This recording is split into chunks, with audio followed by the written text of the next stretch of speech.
Bagaimana menghadapi Amerika Serikat yang penuh ketidakpastian? Nama saya Ricky Suwarno, berdiri di atas pundak dua superpower Amerika Serikat China melihat masa depan Indonesia.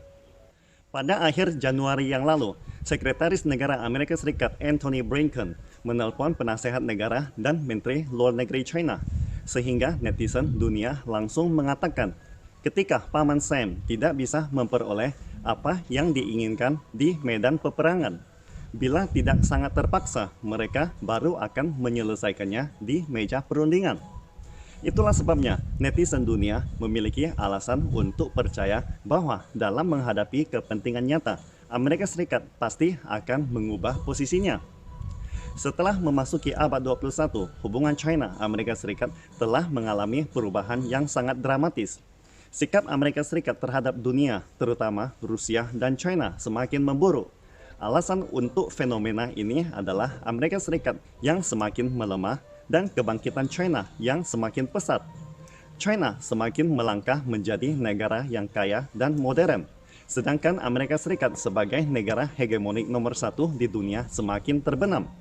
Amerika Serikat mulai banyak menderita karena salah menilai dalam menangani berbagai urusan internasional dan hubungan bilateral antara negara di dunia. Sikap Paman Sam yang sangat tidak bertanggung jawab dalam menangani hubungan kedua superpower dunia, Amerika Serikat China, saat ini telah membawa hubungan kedua negara ke titik terendah. Seperti biasanya, Amerika Serikat terus memprovokasi dan menciptakan ketegangan dunia, telah membawa ketidakpastian yang lebih besar bagi perkembangan hubungan China-Amerika Serikat. Karena sebagai negara dengan sejarah perkembangan peradaban yang relatif singkat, Amerika Serikat selalu diliputi dengan ketidakpastian. Dalam urusan luar negeri, Amerika Serikat selalu menekankan pada pragmatisme dan kekuatan ekstrimnya. Untuk mencapai tujuan, Amerika Serikat akan melakukan segala kemungkinan yang membuat hubungan Amerika Serikat dengan dunia selalu dalam keadaan tidak menentu.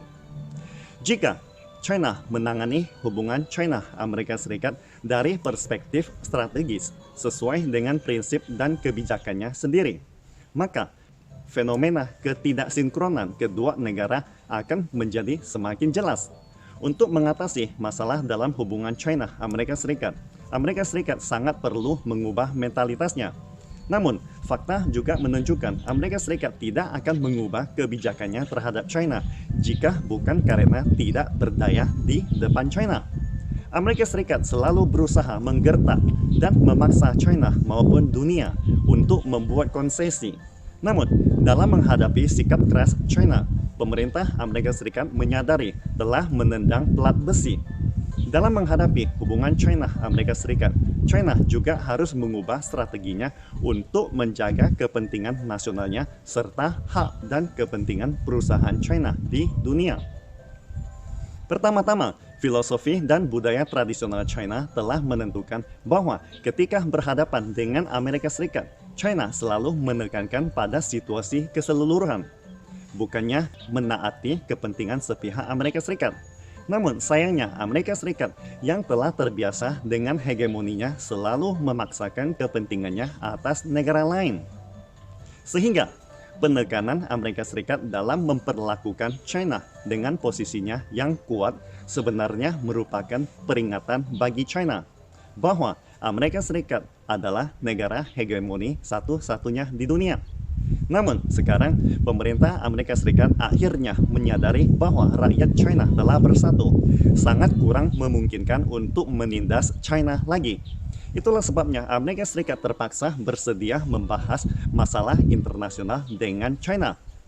Perlu diketahui, kesediaan bernegosiasi untuk mencapai tujuan tidak berarti Amerika Serikat telah menyerah pada strategi hegemoninya, melainkan karena serangkaian taktik strategi diplomatik yang dijalankan China menjadi alasan mendasar bagi Amerika Serikat untuk mengubah posisinya. Misalnya, contoh yang paling nyata ketika pertemuan para diplomat China dan Amerika Serikat di Anchorage, Alaska tahun lalu telah memberikan pukulan telak kepada Amerika Serikat.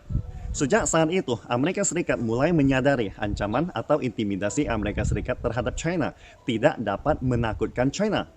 Dengan kata lain, China mulai berinisiatif mengajukan persyaratan bagi Amerika Serikat, membuat Paman Sam berpikir sudah waktunya mereka mengubah dan mengakhiri cara diplomatik dan bertindak semaunya terhadap China.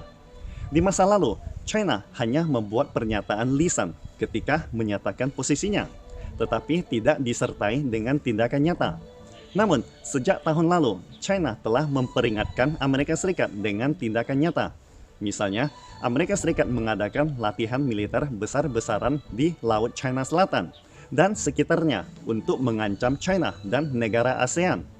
Kapal Indo-Amerika Serikat memasuki perairan teritorial China secara agresif.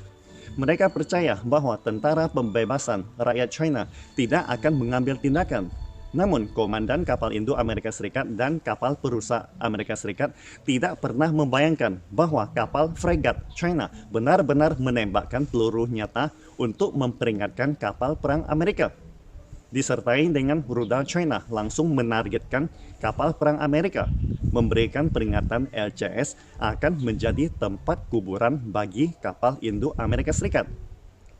Di samping itu, pejabat pemerintah Amerika juga terus mencari masalah, memperkuat hubungan dengan otoritas yang berkuasa dari Partai Progresif Demokratik Taiwan. Akibatnya, tentara PLA langsung mengirim jet tempur untuk berpatroli di atas langit Taiwan. Tindakan nyata yang dilakukan China telah membuat Amerika Serikat menyadari bahwa China bukan lagi negara yang hanya berbicara dan tidak melakukan apa-apa. Karena untuk menjaga kepentingan intinya, China akan melakukan apapun. Dalam menghadapi tindakan tegas China, Amerika Serikat tampaknya mulai mempertimbangkan jika terus membuat onar serta menciptakan masalah pada kedaulatan dan teritorial China. Amerika Serikat pasti akan membayar harga yang sangat mahal, seperti halnya Perang Vietnam dan Perang Korea di masa lalu. Seperti diketahui, Amerika Serikat hanya menggunakan Taiwan sebagai ATM, seperti halnya Ukraine saat ini.